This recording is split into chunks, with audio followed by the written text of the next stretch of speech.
सत साहिब सतगुरुदेव की जय। बंदी छोड़ कबीर साहिब जी की जय। बंदी छोड़ गरीबदास जी महाराज जी की जय। स्वामी राम देवानंद जी गुरु महाराज जी की जय हो।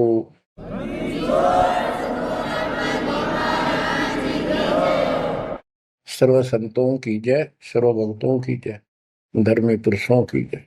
श्री काशी धाम की जय, श्री सुडानी धाम की जय, श्री क्रोथा धाम की जय, श्री बरवाड़ा धाम की जय। सत साहिब गरीब नमो नमो सत पुरुष को नमस्कार गो की नहीं। सुर नर मुनि जन साधु संतों सर्वस दीन। सतगुरु साहिब संत सब दंडोतम प्रणाम। आगे पीछे मत हुए तिनको कुर्बान।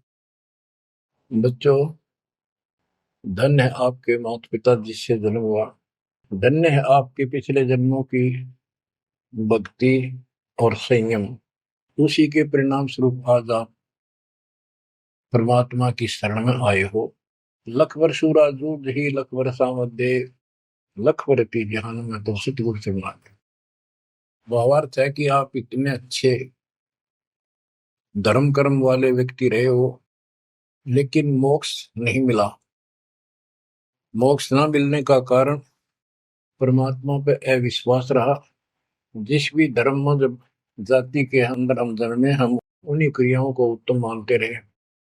परमात्मा के ज्ञान से प्रेरित होकर कुछ दिन भक्ति जरूर की, लेकिन एक से अनेक अधिक नहीं थे हम, फिर हम रह जाते थे। लेकिन ये परमात्मा हमारे पिता हैं कबीर साहब, हमारे सच्चे साक्षी हैं, हमारे एकमात्र हितैषी हैं इन काल के 21 ब्रह्मांड रूपी नरक में। बच्चों, आज कबीर साहब कहते हैं झूठे सुख को सुख कहे ये मान रहा मनमोद, ये सकल कभी ना काल का कुछ मुख में कुछ क्रोध। हम इस झूठे सुख को सुख मान रहे हैं। थोड़ा सा धन हो गया, कार कोठी होगी, बेटा बेटी होगी, और फिर सारा दिन बकवादों से अतिरिक्त कुछ नहीं सूझता। धन जोड़ लो, हेरा फेरी कर लो, और अधिक पैसा हो जाता है, राजनीति में आ जाओ, यानी महिमा की भूख बनी रहती है। और ये हमारे जन्म मरण का मुख्य कारण है। जैसे आप धर्मदास जी के प्रसंग में सुन रहे हो, कितनी तड़प थी, कितना धन था, लेकिन कुछ भी बन ले, राजा बन ले, महाराजा बन ले, सेठ बन ले, और कई गरीब निर्धन बन। अब निर्धन को तो वैसे संतुष्टि नहीं, वो चाहता धन चाहिए। धन है तो सुख है। जिसका संतान नहीं है वो चाहता संतान है तो सुख है। कोई चाहता है भी सेठ धनवाला सोचता है कि मुझे कोई सुख नहीं। सुख तो इन राज्य महाराजों को होता है। राज्य महाराजों को सपने में भी सुख नहीं होता। बच्चों, यह बात जिस दिन आपके हृदय में बैठ जाएगी कि ये सुख है ही नहीं, रात को भी नींद नहीं आती इन राजाओं को, नेताओं को। लेकिन कुछ दिन कमांड चलती है इनकी, इसी में फूले रहते हैं। फिर ये भी सोचते हैं कि स्वर्ग में सुख होगा। स्वर्ग के राजा इंद्र, वो भी महादुखी, 24 घंटे टेंशन रहती है, कोई तप करता है और तेरे राज न छीन ना ले।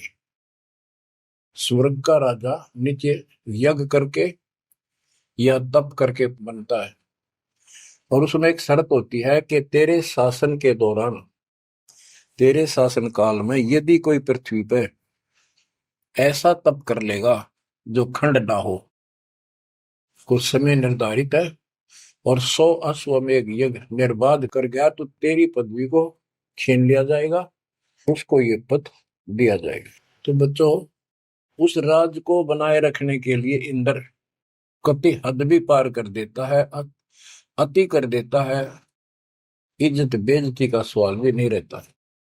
एक प्रसंग आता है, मार्कंडे गोसाई तपस्या कर रहे थे बंगाल की खाड़ी में। इंद्र को पता चला कि एक साधक मार्कंडे बहुत जबरदस्त तप कर रहा है और कुछ दिनों में उसका तप संपूर्ण होने वाला है। और तेरी गद्दी जाएगी। उसने अपने देवता गुप्त रूप में गुप्तचर छोड़े होते हैं। इंद्र ने अपनी पत्नी भेजी उसका धर्म खंड करने के लिए। कति अंत हो जाता है आदमी जब अपनी पत्नी को परपुरुष के पास भेजता है, यह कति गिरावट की अंत आ जाता है। इतना जलील होना पड़ता है इस राज्य को बनाए रखने में, और वो भी हार जाती है। फिर इंद्र जाता है। ये लंबी कथा है, फिर कभी बताएंगे। मार्कंडे ऋषि इंद्र की पदवी को टारगेट करके तप नहीं कर रहा था। ये ऋषि क्या करते रहते हैं, ओम नाम का जाप करते हैं और तप, ये दोनों करते हैं। तप तो इन्होंने ब्रह्मा जी से लिया। ब्रह्मा जी कमल के फूल पर बैठे थे। जब वो होश में आए, कमल जल पे होता कमल का फूल, सब जगह जल ही जल था। आकाशवाणी हुई कि तप करो। यह आकाशवाणी उसने भगवान की मानी। 1000 वर्ष तप किया। फिर आकाशवाणी हुई सृष्टि रचो, यानी जीव उत्पत्ति करो। तो कहने का भाव ये है बच्चों, फिर बाद में इनको वेद मिले, ब्रह्मा ने वेद पढ़े। ये सारे ब्राह्मण ब्रह्मा की संतान है। इनका सबका गुरु ब्रह्मा जी है। ब्रह्मा जी ने इनको बताया ओम नाम का जाप वेद में लिखा है। बच्चों, ब्रह्मा जी ने वेदों को पढ़ा। उसमें यजुर्वेद अध्याय 40 मंत्र 15 में ओम नाम है। चारों वेदों में कहीं और दूसरा नाम नहीं, ना दोबारा ओम नाम का जिक्र है। तो इन्होंने ओम नाम तो वेदों से ले लिया और तब आकाशवाणी मान ली भगवान की ब्रह्मा जी ने। तो उसी ऋषियों ने उसी आधार पर साधना की। मार्कंडे भी वही डले ढो रहा था। उसको इतना जरूर पता था कि इंद्र का राज एक अन्य गानी ओम के जाप से ब्रह्मलोक प्राप्ति होती है। तो वो ओम नाम का जाप करता था, उधर से वो तप भी करता था। ओम नाम के जाप से ब्रह्म लोक प्राप्त होता है। गीता अध्याय 8 श्लोक 13 में गीता बोलने वाला प्रभु कहता है ओम इति एक अक्षरम ब्रह्म विवहारं माम अनुसमरण ये पर्याति तजन देहम स याति परमाम गतिम। मुझ ब्रह्म का केवल एक ओम नाम है, जो इसका अंतिम सांस तक भक्ति करते हुए शरीर छोड़ के जाता है, वो ओम नाम से मिलने वाली परम गति यानी ब्रह्मलोक को प्राप्त होता है। ब्रह्मलोक प्राप्त होता है, ये कहाँ प्रमाण है? श्री देवी महापुराण 6 अध्याय में श्री देवी जी दुर्गा जी राजा हिमालय को बताती है। राजा हिमालय कहता है जी मुझे मोक्ष मार्ग बताओ। वो देवी का परम भगत था। देवी ने राजा हिमालय को बताया कि ओम नाम का जाप कर, इससे ब्रह्म की प्राप्ति होगी। दिव्य आकाश रूपी ब्रह्मलोक में रहता है। इति सिद्धम, ओम नाम के जाप से ब्रह्मलोक प्राप्ति है। गीता अध्याय 8 श्लोक 16 में लिखा है कि ब्रह्मलोक में गए साधक भी पुनरावृत्ति के अंदर है, दोबारा जन्म मृत्यु में आते हैं। अब जो साधना कर रहा है उसको कति उत्तम मान के कर रहा है, ना तो करे को नहीं, इच्छा ही नहीं बड़ा उसकी। बताओ, इनको ये नहीं बता तुम कर कह रहे हो, इसका प्रतिफल क्या हो। एक कथा सुनाऊं, छोटा सा चुटकुला, सच्चाई है, चुटकुला नहीं। उदाहरण, दास के पास एक बहन अपनी दूसरी बहन को लेके आई।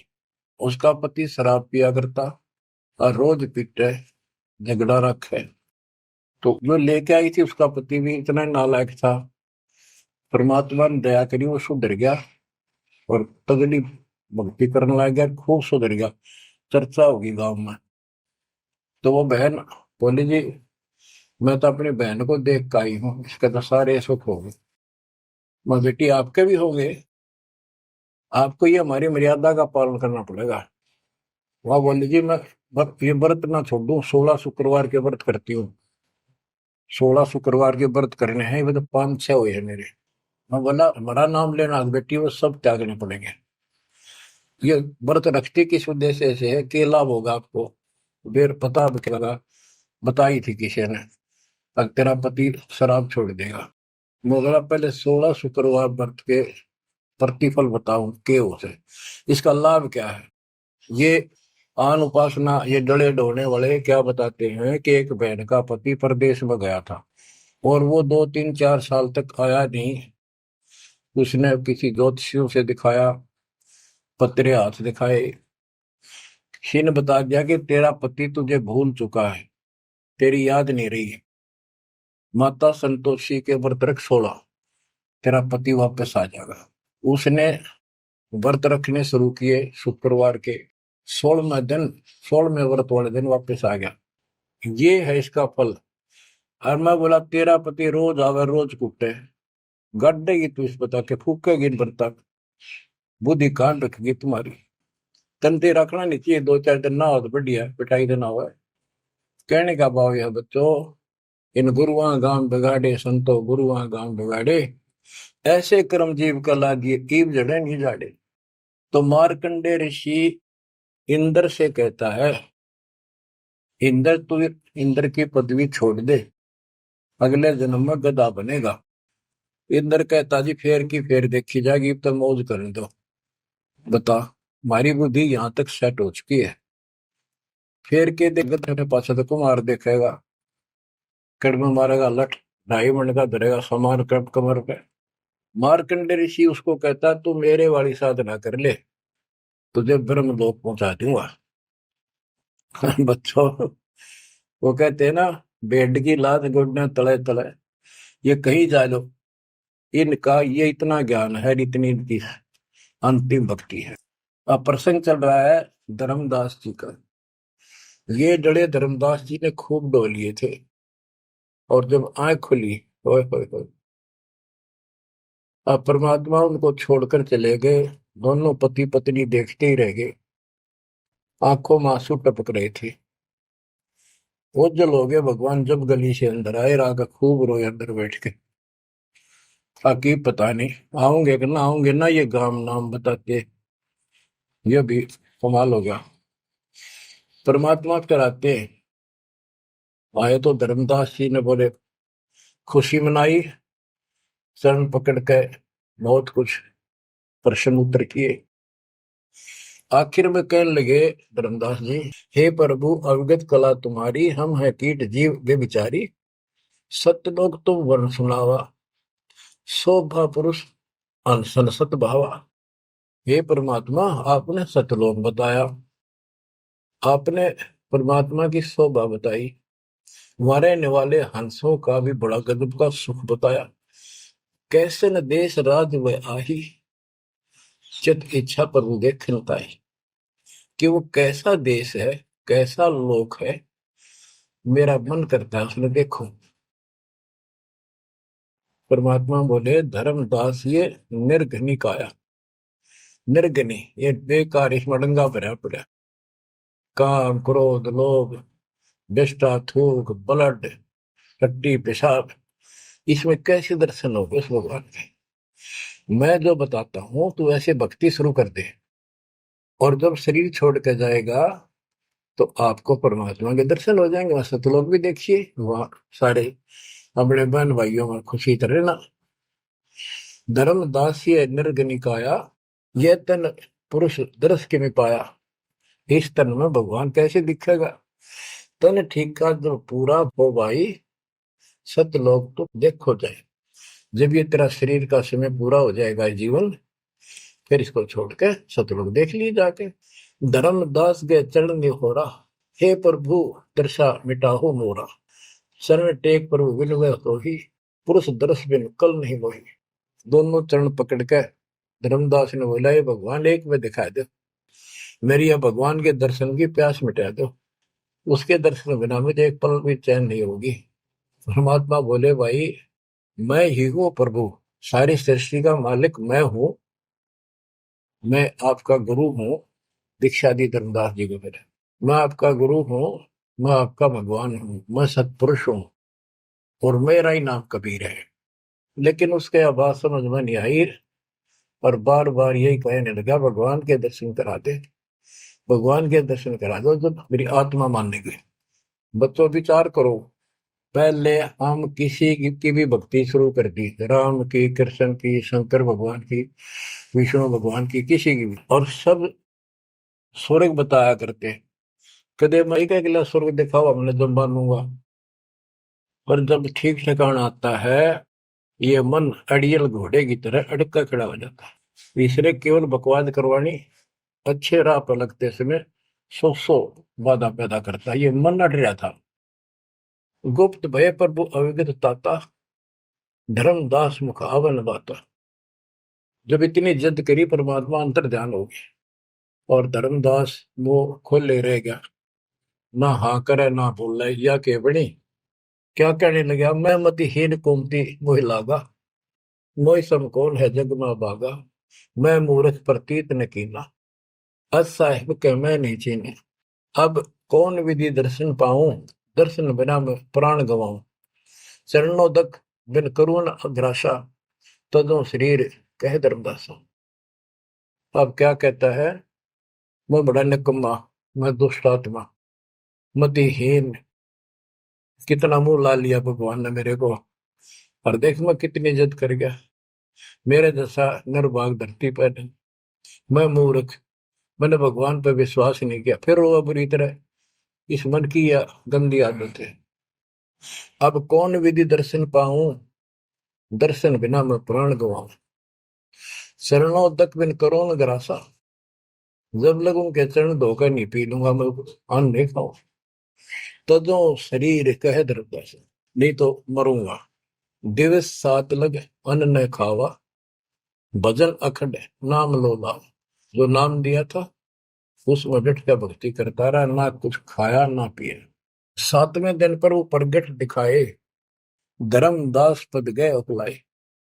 सातवें दिन परमात्मा आए, धर्मदास ने पैर तड़फते हुए पड़े पड़े ने पैर पकड़ लिए, दृढ़ श्वासा निपट अधीरा, पड़े चरणन में अक्षीण शरीरा। शरीर बहुत कमजोर हो गया था, धरती में पड़े पड़े ने सर्क के वाले के चरण पकड़ लिए। कर गए साहेब तही उठावा, शीश हाथ दे अंक मिला। परमात्मा ने उसके अपने हाथ का सहारा देकर उसको खड़ा किया और फिर अपने सीने से लगाया। धर्मदास चरणोदक लीना, चरण पखार आचमन कीना। धर्मदास ने फिर उठ के जल लाया, परमात्मा के चरण धो के पिए। परमात्मा बोले, हे धर्मदास, प्रसाद कुछ पाओ, कुछ खा लो, कर प्रसाद तो मुंह पे आओ, मेरे पास आओ फिर तो, और फिर मैं तुझे सारा ज्ञान बताऊंगा। तो धर्मदास ने जल्दी जल्दी कुछ खाया। उसका ये टेंशन थी कि चले ना जा। थोड़ा बहुत खाया, पानी पीकर पटदे से आगे बैठ गया। धर्मदास का शरनाई सुन प्रभु अगर अपार, 7 दिवस कहाँ रहे, कौन देश पगडार। तो परमात्मा से पूछने लगा, है भगवान आप कहाँ रहे, कैसे कैसे रहे, कहाँ गए। फिर उसी बात पर आकर गया, हे प्रभु चिंता गण करो मोरा, पुरुष दर्श देव करो ने हो रहा। हे प्रभु चिंता गण गौ मोरा, पुरुष दर्श दिखाओ करूं ने हो रहा। मैं हाथ जोड़ूं, आपके नहोरे निकालूं, मुझे भगवान के दर्शन दिखा दे। परमात्मा कहते धर्मदास ये हट का कर हो, मानो शब्द शीश पर धर हो। मैं तो कहूँ वो मान ले तू। हमरे गहे पुरुष पे जय है, बिना गहे वो हजार न पे। अब मेरे नाम को तो ठीक से जब मैं मिल गया, गुरु के बिना उस भगवान की प्राप्ति नहीं हो सकती। हमसो पुरुष ऐसा आही, जल तरंग जल अंतर नाही। कि भगवान मेरे में इतना अंतर समझ ले, इतना भी अंतर नहीं है। जैसे समुद्र से लहरें उठती है, लहर और जल अलग नहीं होता। बच्चों, धर्मदास जी को खूब समझाने की चेष्टा की कि हमरी सूरत गहो चितलाई, तभी पुरुष पतन। मेरे को भगवान रूप समझो, तब मालिक की प्राप्ति होगी। शेष हृदय प्रतीत अस आने, गुरु और पुरुष भिन्न नहीं जाने। गुरु और परमात्मा को अलग नहीं समझा है, तो शिष्य में ऐसी श्रद्धा होनी चाहिए। जब लो चित असरीति ने आवे, जब लग ऐसा भाव नहीं होगा, तब लग जीव लोक नहीं सतावे। धर्मदास चित बहु सकाने, चरण टेक वो विनती ठाने। सारा कुछ कह लिया भगवान ने, पर उसने अपनी बात को ऊपर रखा। परमात्मा भी चाहते थे कि मैं एक अपना आई विटनेस तैयार करूं। हे प्रभु सत कहो तो पाही, तुम ते कुछ तुस्ताई नहीं। मोरे तुम पुरुष हो स्वामी, यम त छुड़ाओ अंतर्यामी। हो प्रभु वर्णव लोक की शोभा, ताते आदि मोर मन लोभा। आपने इतना सुंदर लोक बताया, वहां के इतने सुख बताए, तो इसलिए मैं देखना चाहता हूँ। तब लीला बहुत हम देखा, आपके चमत्कार मैंने बहुत देख लिए। पुरुष दर्श बिन रह ये रेखा, भगवान के दर्शन नहीं कर लूंगा इतना मेरे मन का दोष निकले नहीं। जो किंकर पर हो दयाला, तो छिन में होएगा पुरसाला। कि मेरे दिल का कांटा जब निकलेगा, जब आप यह दया कर दोगे। तब परमात्मा ने कहा, धर्मदास ठीक है चलो। बच्चों उस समय परमात्मा कबीर जी और धर्मदास अकेले उसके एक बगीची सी थी, उसमें थे, दोनों ही जने थे। धर्मदास जी की आत्मा को लेके परमात्मा ऊपर चले गए। पीछे से लोगों ने देखा, घर वालों ने जाके देखा, धर्मदास आया नहीं, क्या हो गया। वो बेहोश पड़ा, जैसे कोमा में होता है, मरा नहीं। 3 दिन तक ऐसा रहा। मालिक को ऊपर लेके गया। धर्मनी जो ऐसो चित के ना, तन तद चल लोक प्रवीणा। छोड़ इस शरीर को, चल मेरे साथ। राखो तन गौण ले हंसा, ता पहुंचे जा काल ही संसा। क्षण एक में पहुंचे जाई, अवगत लीला लखे को गाय। शोभा लोक देख सुख माना, उदित असंख्य शशि और भाना। इतना प्रकाश उस लोक का, जैसे असंख्य सूर्य और चांद उदय हो गए हों। परमात्मा कबीर जी जिंदा बाबा के रूप में थे।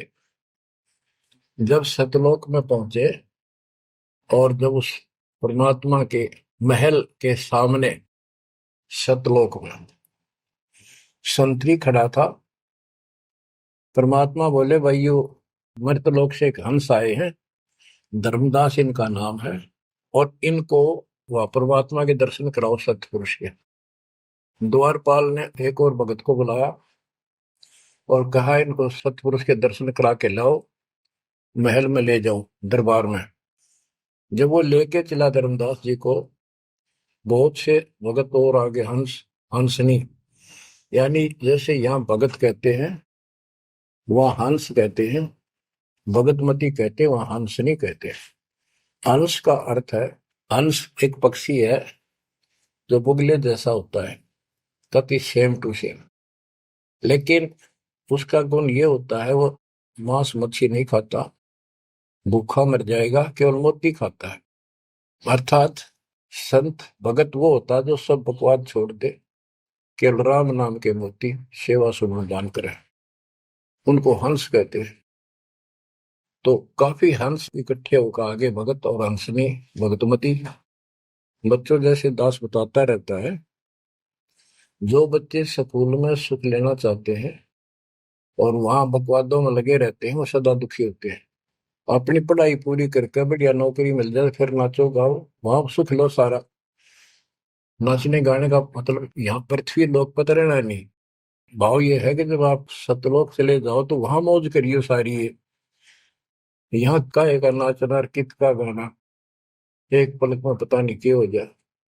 तो जैसे सतलोक में दूसरे धर्म वाले कई कहते हैं, तो सतलोक की महिमा बताते हैं कि सतलोक में प्रकाश ही प्रकाश है, वहां और कुछ है ही नहीं।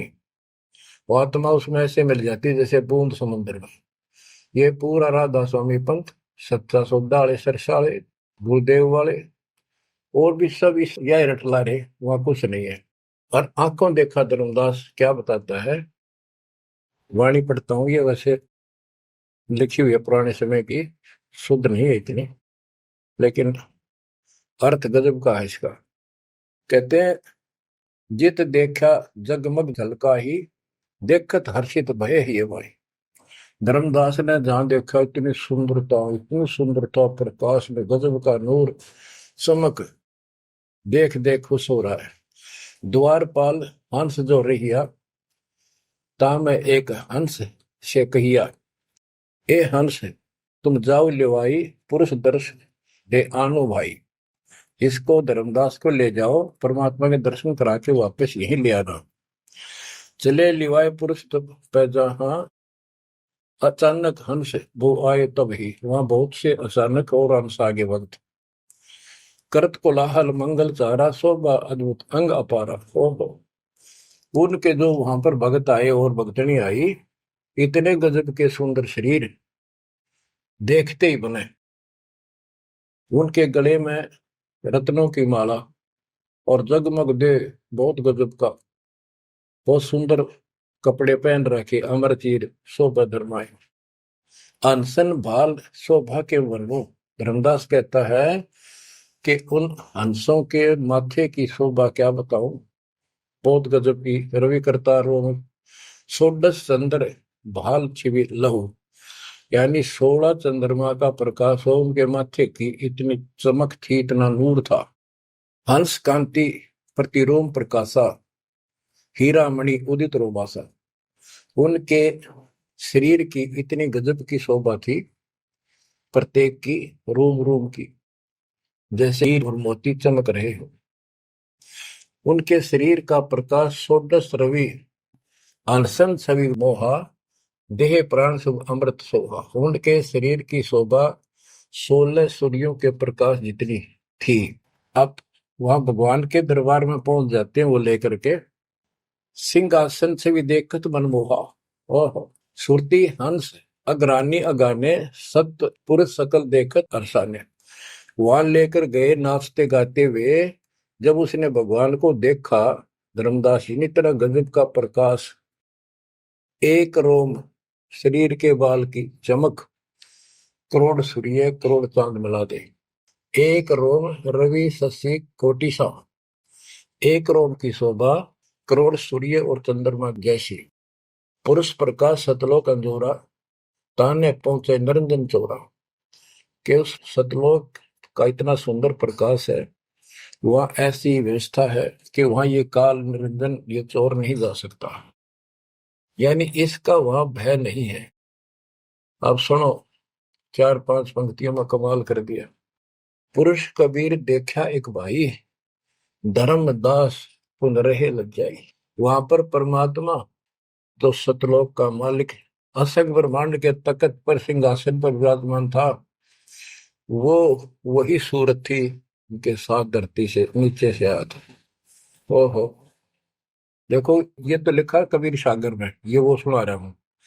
और वास्तविकता आपको बताई कि परमात्मा स्वयं उसको साथ लेकर गए और वो चौवर करने लगे उसके ऊपर। हमने इसका रस निकालना, सारा रस निकालना है। कबीर सागर का बहुत अड़ंगा कर रखा है इन्होंने, फिर भी हमने निष्कर्ष देखना है। जब धर्मदास जी ने देखा कि ये कबीर इनका सेवक है और ये है भगवान, उसमें रूप दो थे। जब परमात्मा खड़े हुए और जिंदा बाबा वाला रूप उस तख्त पर विराजमान हुआ, बच्चों जिसको धर्मदास भगवान मान रहा था, वो खड़े हुए सतपुरुष और परमात्मा जिंदा बाबा वाले वेश सिंहासन पर विराजमान हो गए, और वो चवर लेकर खुद परमात्मा उस कबीर जिंदा बाबा पर करने लगे। धर्मदास का आश्चर्य का ठिकाना नहीं कि अभी भगवान यो है कि ये है। इतने में वो जिंदा बाबा में समा गए, जिसको वो सतपुरुष दिखाई दे रहे थे। और वो शोभा जो कि तू जिंदा बाबा वाले शरीर की होगी। अब कहते पुरुष कबीर देखा एक भाई, धर्मदास बहुत ही लज्जाई। वह मुझे प्रतीत नहीं आई, हे परमात्मा कैसी प्रमुख हिम्मत छाई। धर्मदास कहता हुआ मुझे विश्वास नहीं हुआ, ये महाराज कह रहे थे भगवान मैं परमात्मा हूँ, मैं सारी सृष्टि का रचने वाला हूँ, मेरा नाम कबीर है, असंग ब्रह्मांड का स्वामी हूँ। अब धर्मदास जी कहते हैं भगवान कबीर पुरुष एक यहाँ छिपाए, सत्य पुरुष जगदास कहाए। धाये चरण गौ अति सकुचाई, हे प्रभु हम परिचय तब पाई। हे परमात्मा अब आपको मैंने पहचान लिया, यह शोभा कस वहां छिपाओ और कस ने जग में प्रकट दिखावा। आपने ये शोभा वहां क्यों छुपा रखी है, वहां क्यों नहीं दिखाते, इसलिए लाखों ये अपनी असलियत को, आपके वास्तविक शरीर की शोभा को परमात्मा बोले धर्मनी जो वही छवि जग जाऊं तो ही विकल निरंजन राव, यदि मैं इस शोभा युक्त नीचे जाऊं तो काल निरंजन पागल हो जाए। और मैंने उसको वचन दे रखा है कि मैं अपना ज्ञान समझा के जीव को लाऊंगा। और वैसे बच्चों, परमात्मा आज हमने ले जा, हम टिक नहीं सकते वहां पर, भूल जाओ इन बातों में। ये तो कहन सुन कहन की बातें हैं। उदाहरण देता हूँ, कबीर साहब कहते हैं हम मोहम्मद को वहां ले गए, इच्छा रूपी सतलोक गिरे हो, उल्ट मोहम्मद महल पठाया, गुद बीड़ित कलमा दे। यानी हम हजरत मोहम्मद जी को ऊपर लेके गए थे कि ये समझ गया तो इन सब ने जो इसने लाखों त्याग कर रखे सबको बता देगा। लेकिन नीचे प्रभुता घनी हो गई थी, संगत उम्मत खूब हो गई थी इसकी, और उसके ऊपर प्रभुता पाके भूल गया भगवान को, नहीं इच्छा हुई तो वापस छोड़ दी। कुछ दिन पाछे आप भी मर गया और वहां प्रभुता भी रहेगी। काल का इतना अजब गजब जाल है बच्चों। तो धर्मदास जी से बोले कि आप नीचे जाओ। धर्मदास जी बोले भगवान ये वहां ना बेचो, यही रख लो मेरे दाता, और इस नरक में मत भेजो। अब मैं नहीं जाऊं दाता वहां पर। परमात्मा बोले भी ऐसे नहीं बात सुनेंगे, वहां तुम जा, चिंता ना कर, मैं तेरे साथ रहूंगा और सत भक्ति दूंगा, उससे आपकी भक्ति गजब की बन जाएगी और भक्ति युक्त होकर यहाँ आएगा, वैसे से यहाँ ठिकाना नहीं मिलेगा तेरे। और दूसरी बात है कि तूने सब कुछ देखा है, नीचे औरों को बता, तेरे भाई बहनों को विश्वास होगा।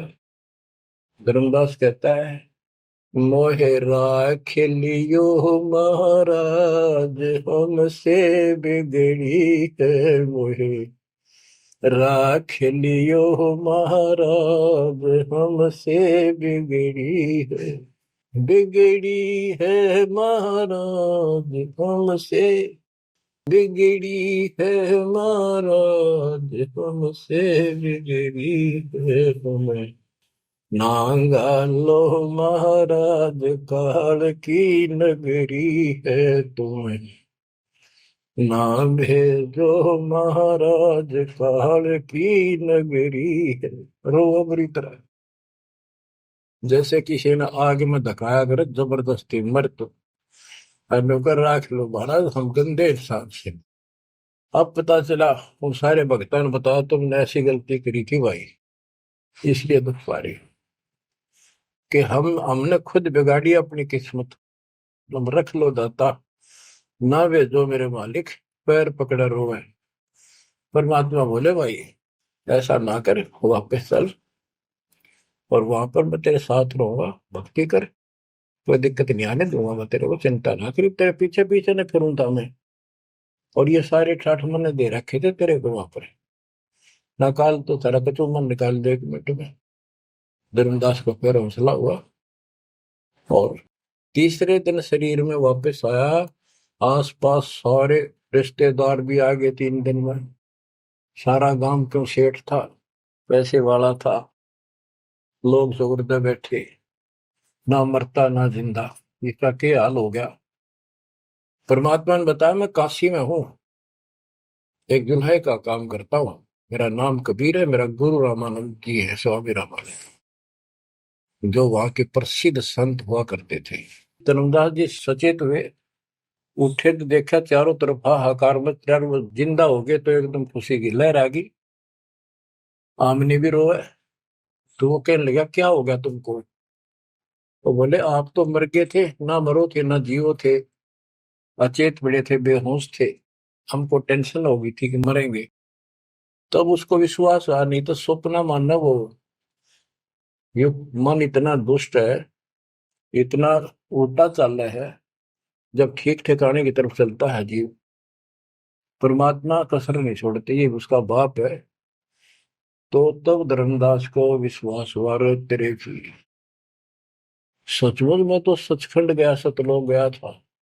फिर उनको बताने लग गया सारी, मैं वहां गया था, सतंदा बाबा भगवान है, खुद है, सारी सृष्टि के रचने वाले हैं, ब्रह्मा विष्णु महेश तक उनके सामने कुछ भी नहीं है। वो रिश्तेदार आए थे तो चले गए, पागल हो गया, बांटन दे, जिंदा हो गया शुक्र है। लेकिन जिसका लागे वो तंदर धर्मदास काशी पहुंचे और देखे दुल्हे के रूप में बैठे वह सूरत ज्यों की त्यों चरणों में पड़ गए। आसपास के कॉलोनी के लोग आगे बुलाए, बताओ पूछे कौन है ये? धर्म सेठ है, ऐसे ऐसे काशी का प्रसिद्ध सेठ है, नवा का बांधवगढ़ का। और सब ने के देख किसी पागल हो रहे लोग इस नीरू के पुत्र को भगवान मानते हैं, इनकी अकल पर पत्थर पड़ी। यानी जुलाहे भी ये बात बोले, जो देखा वो यही कहे। धर्मदास जी ने चरण पकड़ कर छोड़े नहीं, परमात्मा गलती बहुत होगी, हे दयालु माफ करो। जब परमेश्वर ने उसको कहा, बच्चा तेरा दोष नहीं, इस काल ने सबकी बुद्धि फेर रखी, और जो भी ये सारा संसार आपको दिखाई देता है ये कुछ भी नहीं है। एक सेकंड में मृत्यु हो जाती है इंसान की, और फिर कुत्ते गधे बनाकर छोड़ देता है। इसने तो सच्ची भक्ति करने नहीं देनी, या सच्ची भक्ति या जैसी भी आस्था मैं ही जीवों की बनाए रखे हुए हूँ। उस टाइम तो धर्मदास जी सारी मान्यता वो बात ही नहीं रही। अब परमात्मा बोले, धर्मदास आप अपने घर जाओ, और बच्चा मैं वही आऊंगा तुम्हारे पास। धर्मदास बोला, जी आइयो, मेरा बेटे ने भी समझाइयो, और आमनी ने भी सतनाम दियो, बेटा भाई मैं आऊंगा पक्का। धर्मदास से ले गए परमात्मा वहां, आमनी को नाम दिया। और धर्मदास जी बोले, जी मेरा एक पुत्र है नारायण दास, उसको भी समझाओ। धर्मदास जी ने नारायण दास बुलाया कि आजा भाई, गुरु जी आई, भगवान आ रहे हैं। बैठ गया। परमात्मा ने जो ज्ञान सुनाया उठ के चल पड़ा। फिर बुलाए तभी नहीं आया। अगली बार भगवान ने खूब कह लिया, बुला लिया भाई, तेरे बेटे ने नाम दे दूंगा। धर्मदास गया, बेटा आजा, नारायण दास कल्याण हो जाएगा। काल के जाल में फंस गई। वो कहता, पिताजी आपकी मति मारेगी, इस जुलाए ने आपको बुद्धि भ्रष्ट कर दिया, देवताओं को छोटा बताता है ये देवताओं की निंदा करता है, मैं न इसके दर्शन भी करूं। धर्मदास ने खूब कह लिया पर लड़का मानना नहीं। धर्मदास जी रोने लग गया महाराज के चरणों में। दाता एक का पुत्र मेरा हरिकाल के मुंह में जागा, दया करो दाता, इसको शरण में ले लो दाता। हे भगवान मैं बहुत दुखी हूँ। परमात्मा बोले, बेटा मैं समझाऊं तू समझावे, और इसकी माँ समझावे, कि तुम्हारे से ज्यादा इसका हमदर्द कौन हो सकता है। जब ये आपकी नहीं मानता तो भाई इसको छोड़ दो। ये महाराज ने के छेड़ा जाता है, ये महाराज समझाओ इसने। परमात्मा बोले, भाई यो काल का दूत भेज रखा तेरे घर पे, तेरे कति चौबर ते तो बांध रखा तू, या बात मान ले मेरी। अब काल का दूत का धर्मदास का दुख हुआ इस बात का। आए एक लौते पुत्र ने भगोरू जी काल का दूत क्यों बता रहे हैं। परमात्मा बोले कि तेरा बेटा कहां पर है, उसको एक बार ले आया यहाँ पर। धर्मदास बोले, बेटा चल तो कुछ ना सुनिए, बैठ जाओ बस। वो आ गया। परमात्मा ने उसकी तरफ ऐसे आशीर्वाद वाला हाथ किया, और धर्मदास से बोला, देख ये है तेरी बॉडी के अंदर, इस शरीर के अंदर यू काल बैठा। उसका शकल देखी उसने छोरे के अंदर से, वो वास्तविकता थी उसको काल के दूत की। ओछा माता, लंबे दूत, विकराल शरीर। परमात्मा बोले, यू बैठा इसके अंदर, यू काल का दूत है, ये कभी भी नाम नहीं लेगा, ना तेरे साथ चलेगा। जब धर्मदास बोला, नारायण दास है, जा बेटा जा, जा कर ले काम, कर ले काम। चरण में पड़ गया, भगवान मेरा तो बीज नष्ट हो गया, हे भगवान मेरा तो वंश ऊपर चलेगा, बताइए काल पैदा कर हो गया मेरा तो। परमात्मा बोले, वंश ने के चाटेगा तू पीछा छुटवा ले यहाँ से बेटा, क्या करेगा इस वंश का। ये तो काल खाई खुराक का पहल पोशाक का यम का बकरा पड़ता है, लेकिन हमारे तो रंग चढ़ रहा है। लोग के कहेंगे, फलाना के कहेगा, संतान ना हुई तेरी संपत्ति ने कौन लगा, कई बीमारी बाढ़ रखी है, कई रोग ला रखे है काल। परमात्मा बोले, ठीक है, तेरे को मैं अपना बच्चा अपना हंस भेजूंगा, और आज से 1 साल के बाद तेरे घर में पुत्र उत्पन्न होगा, उसका नाम चूड़ामणि रखना। उस समय बताते हैं धर्मदास की उम्र 80 साल की हो चुकी थी और आमनी देव भी वरदौलिये थे। ये धर्मदास के अब विश्वास हो गया कि मालिक हे परमात्मा, इस उम्र में कौन कैसे बच्चे होंगे हमारे, हम तो कति व्यर्थ हो चुके हैं। तब दाता ने कहा, देख उधर देख, तेरे आंगन में एक छोटा सा बच्चा ऊपर से आया, आंगन में हाथ पैर मारे नो, एक पत्ते के ऊपर लेट गया, आके साथा आया पत्ता से, ये तेरे घर में 1 साल के बाद आ जाएगा। इतने वो अंतर्धान हो गया। कुछ विश्वास कुछ अविश्वास, परमात्मा की दया हुई। आमनी को गर्भ रहा, 9वें महीने 10वें महीने बच्चा हो गया, नाम चूड़ामणि रखा। पर तू कुल की चिंता करता था, तेरा 42 पीढ़ी तक तेरा वंश चलेगा, चिंता ना कर। जब उसका दिल लट्टा, बच्चों गजब की बात है, तो मैं धीरे धीरे इसको पूरी सुन ले हुए कथा को, आपके बहुत से अंधेरे हट जाएंगे। अब परमात्मा ने चूड़ामणि शाना हुआ, उसको दीक्षा दी, उसी को धर्मदास जी को भी गुरु पद दे दिया था। पर बोला तो किसी ने मंत्र ला दिया, ही सारा सार नाम तक दे दिया उसको, और कसम खवा दी कि ये नाम किसी को नहीं बताएगा। जब धर्मदास डिगमग देखे तो उसके लड़के को गुरु पद दे दिया चूड़ामणि को, केवल 5 नाम, ये 7 में से 5 बीच बीच के दिए, और बेटा इसी को तू आगे देता रहना, तेरे गुरु पद दे दिया।